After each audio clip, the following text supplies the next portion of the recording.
dugang katong sa saging. Kanang part sa saging importante kaayo no. Ako sa pangpatiso na no. Pero na daw labay na. Panit naman labay na. So it's the fruit that will say you have done your part. By their fruit you shall know them.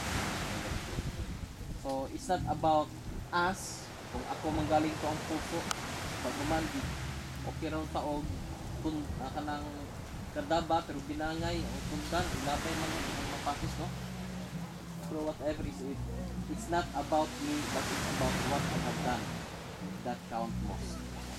So guys, mahimo lang na nato kung nahimo nato itong first part. Itong first part, how are you about yourself? Kapag yung kagabi pa dyan ko na-internalize na to ang self-importance, intrapersonal strengthening. It doesn't care whether I am given importance or not.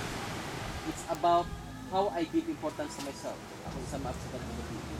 Then, even so, we need to give importance to others. Kasi feeling ninyo nga, ito gaan mag-importante sa uban.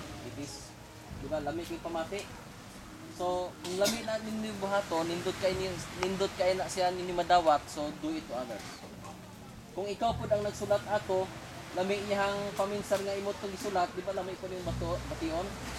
If you do something good for others, you are also a beneficiary. Kung malipay po, sa lipay po ka.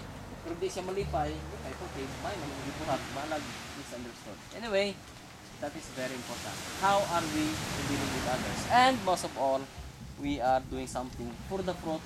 That is the most important. What I have done to have a good fruit ang atong ginahimo, no? So by the fruit we shall know that. Okay? Di na ito tugayon kay ting paniud ko na gyud naghulat nato mga pagkaon.